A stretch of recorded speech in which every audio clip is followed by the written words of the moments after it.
If you're a diehard Browns fan and love breaking down the game like we do, hit that subscribe button and turn on the bell so you never miss a blitz. The Cleveland Browns might have shaken things up before the trade deadline, but when it came to their star tight end David Njoku, they drew a firm line. While Joe Flacco was shipped to Cincinnati and Joe Tryon-Shoyinka was sent to Chicago, the Browns refused to make this a complete roster purge.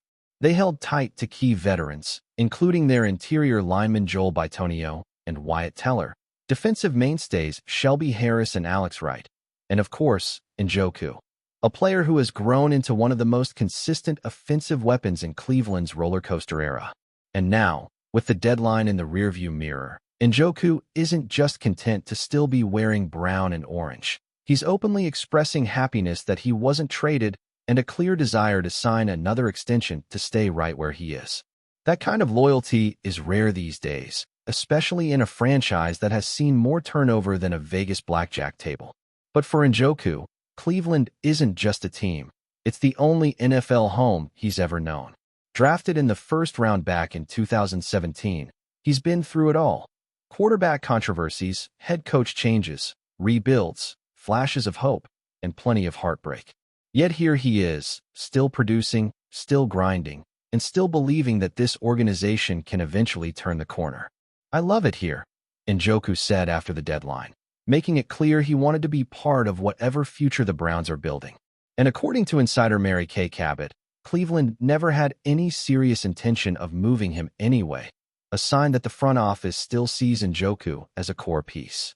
The Browns already paid Njoku once, back in 2022, when they rewarded him with a 4-year, $54.75 million extension after slapping him with the franchise tag. That deal was a statement of faith, an acknowledgement that Njoku's athleticism and upside were still worth betting on despite a few inconsistent years. And to be fair, Njoku has done his best to live up to it, even as Cleveland's quarterback situation has been, well, chaotic. This season, before the bye, Njoku has hauled in 27 receptions for 260 yards and 2 touchdowns. Solid numbers considering the circumstances. He's been a reliable target no matter who's throwing the football, which is saying something for a team that hasn't had a stable QB1 since Baker Mayfield left town. But the emergence of rookie Harold Fannin Jr. has added an interesting wrinkle to the Browns' tight end room. The third-round pick out of Bowling Green has surprised just about everyone, outpacing Njoku statistically so far with 38 receptions for 352 yards and 2 touchdowns. Fannin's breakout has naturally sparked speculation about the future. Would the Browns consider moving on from Njoku in favor of a younger, cheaper option? But the team's decision to keep Njoku through the trade deadline suggests otherwise. Cleveland might see a future where both coexist, the seasoned veteran mentoring the young gun, creating one of the league's most dynamic tight end tandems. Fannin is under contract through 2027, and if Njoku signs an extension, the Browns could have stability at the position for years to come. Still, not everything about Njoku's game is perfect. Pro Football Focus has been less than kind this season, ranking him among the league's weakest run-blocking tight ends. That's not exactly ideal for a team that still prides itself on its ground-and-pound mentality. Fannin hasn't been dominant as a blocker either, but the rookie's energy and upside make him a developmental priority. Even so, Njoku's impact as a pass catcher is undeniable, and his ability to make contested catches, stretch the field, and serve as a safety blanket for struggling quarterbacks is something analytics can't fully measure. Statistically, Njoku's place in Browns history is already secure. With 4,029 career receiving yards, he's third all-time among Cleveland tight ends, trailing only Milt Morin and the legendary Ozzie Newsome. Passing Morin would put him in elite company and make him one of the top 10 receivers in franchise history, regardless of position. That's not bad for a player who's been through more offensive coordinators than most players see in a career. And what's even crazier is that he's still just 29 years old. He's got gas left in the tank, and if he hits free agency next spring, there's little doubt he'll draw plenty of interest across the league. But Njoku isn't talking like a guy eager to test the market.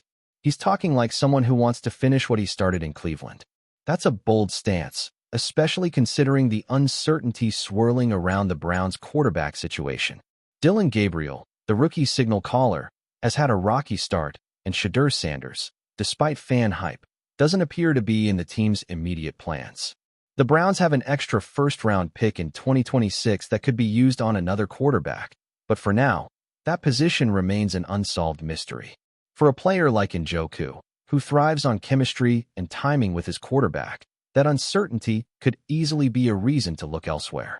Yet, here he is, saying he's happy to stay. Then there's the elephant in the room, Deshaun Watson's contract. It's the deal that just won't go away. The $230 million fully guaranteed megadeal that Cleveland has restructured multiple times to manage the cap. But those restructures are starting to catch up. By 2026, Watson's cap hit will balloon to an eye-popping $80.72 million, which would shatter NFL records and put Cleveland in a financial bind. Over the cap projects the Browns to be over $12 million beyond the salary cap that year, and that's before even accounting for extensions for players like Njoku or their starting guards. It's a mess that General Manager Andrew Berry will have to navigate carefully if he wants to keep this roster intact. That's what makes Njoku's situation so fascinating. On one hand, he's earned another deal. His production, leadership, and connection to the community make him a face of the franchise, even when things go wrong. On the other hand, the Browns' financial picture is about to get tight, and the team already has a promising young tight end on a rookie contract. It's a delicate balance, loyalty versus cap reality. But if Cleveland has shown anything lately, it's that they value continuity in key positions. Letting Njoku walk might save money, but it could cost them a stabilizing presence in a locker room that's been anything but stable. Njoku's potential free agency class also adds an interesting dimension. Big names like Travis Kelce, Mark Andrews, Dallas Goedert, Zach Ertz, and Tyler Higbee could all be on the market, but most of them are older. Njoku would be one of the youngest proven options available, making him extremely attractive to teams looking to upgrade the position for the long haul. Among the first-time free agents, names like Cade Otton, Chig Okonkwo, and Isaiah likely stand out, but none bring Njoku's combination of size, speed, and experience. The Ravens will probably extend one of their tight ends before free agency even begins, taking likely off the table, which would only increase Njoku's value if he hits the open market. Still, it doesn't sound like Njoku is in a rush to test those waters. He's likely to give Cleveland every opportunity to keep him before entertaining outside offers. That's the kind of player teams dream of building around: talented, committed, and loyal in a league where all three qualities rarely align. For a franchise that's spent decades trying to build a winning culture, that kind of mentality might be just as valuable as any stat line. In the end, David Njoku's story is about more than just football. It's about perseverance, patience, and pride. He's been a constant in an organization defined by change, and while his numbers may not always tell the full story, his impact does. He's a reminder that sometimes, amid the chaos, there are still players who believe in something bigger than themselves, who see loyalty as strength, not weakness. Whether the Browns reward that belief with another long-term deal remains to be seen. But one thing's for sure, David Njoku has made it clear he's not done writing his chapter in Cleveland. And for a city that's seen more false starts than fairy tales, that kind of conviction might just be what keeps the dream alive. Enjoying the content so far? Smash that like button and drop your take in the comments. We want to hear what you think about the Browns this season. ESPN has just confirmed what fans have been whispering about for weeks, maybe even months. The once unbreakable bond between Myles Garrett and the Cleveland Browns has officially come to an end. That's right, the defensive powerhouse, the man who terrorized quarterbacks and made the Browns' defensive line a nightmare for anyone daring to step onto First Energy Stadium turf, is now officially stepping away from the team. Sources close to the organization suggest that this isn't just a matter of contract disagreements or short-term frustrations. This is a full-blown rupture, a split that could redefine the trajectory of both Garrett's career and the Browns' future in the NFL. Fans who have cheered for him since his arrival, who have watched him grow into one of the league's most fearsome defensive ends, are now left reeling, speculating, and wondering what comes next for a man who seemed destined to be a Browns legend. Rumors have been swirling for months, but until now, no one could confirm the scale of the discord. It wasn't just the usual locker room tension or debates over defensive schemes. This was something deeper, something that had been quietly building, like tectonic plates shifting beneath the surface of the franchise. Insiders hint at disagreements over leadership, strategy, and perhaps even the direction of the team itself. Myles Garrett, known for his relentless drive and uncompromising style on the field, reportedly clashed with coaching staff and management over how he should be utilized, how the team should protect its investment in him, and how the Browns' defense could reach the next level. While specifics remain under wraps, the whispers in NFL circles paint a picture of a star player feeling constrained, perhaps unappreciated, and ultimately ready to explore greener pastures, or at least pastures that recognize his worth in ways the Browns apparently could not. For those who have followed Garrett's career, it's hard to overstate his impact. Drafted first overall by the Browns in 2017, he quickly became the face of the franchise's defensive resurgence. His highlight reel plays, his terrifying presence on the field, and his ability to alter the course of games almost single-handedly made him indispensable. Yet, despite his accolades, Pro Bowl selections, and All-Pro nods, there has always been this lingering question. Could the Browns truly build a team around him that matched his ambition and talent? Now, it seems that question has been answered, and not in Cleveland's favor. The fracture between player and organization is official, and the era that many thought would define Cleveland's modern NFL identity is officially over. Social media erupted almost instantly after the news broke. Hashtags about Garrett's departure started trending within minutes, as fans, analysts, and former players all weighed in. Some expressed disbelief, pointing out that he had years left on his contract and was supposedly committed to the city, the team, and the fans. Others nod knowingly, remarking on the subtle signs of tension over the past seasons, the guarded interviews, the terse sideline exchanges, the moments when Garrett's frustration was palpable even through the screen. Analysts on ESPN, who have confirmed the split, are now debating what this means not just for Garrett, but for the Browns' entire defensive strategy moving forward. Could they pivot, rebuild, and still remain competitive? Or is this the beginning of a larger dismantling, a reset that the franchise will have to embrace sooner rather than later? The implications for Garrett himself are equally dramatic. Here's a player at the peak of his powers, capable of changing the course of a game with a single sack or a forced fumble. Teams across the league are undoubtedly paying attention, and rumors of potential landing spots are already circulating. Could he head to a team with Super Bowl aspirations, where his talents might be paired with an offensive line capable of giving him even more freedom? Or will he seek out a franchise willing to make him the undisputed cornerstone, giving him the kind of respect and leadership role he reportedly craved in Cleveland? No one knows yet, and that uncertainty is fueling the chatter, the speculation, and the excitement that surrounds any free agent of Garrett's caliber. One thing is clear. The Browns have lost not just a player, but a personality, a brand, and a force of nature who embodied their defensive identity. Inside the organization, reactions are mixed, though sources suggest a sense of resignation more than shock. The Browns front office, while publicly maintaining professionalism, is now tasked with the challenge of reshaping a defense that has relied heavily on Garrett's dominance. Coaches must now pivot, adjust schemes, and perhaps even rethink personnel decisions to fill a void that won't be easy to replace. There is talk of scouting, of trades, of drafting the next defensive prodigy, but no one can replicate the combination of size, speed, and instinct that Garrett brought to the field.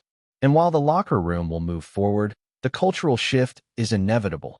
Teammates who relied on his leadership and intensity will now have to step up or redefine their roles, and the next chapter in Cleveland's defensive story will be written without the star who once led it with uncompromising ferocity.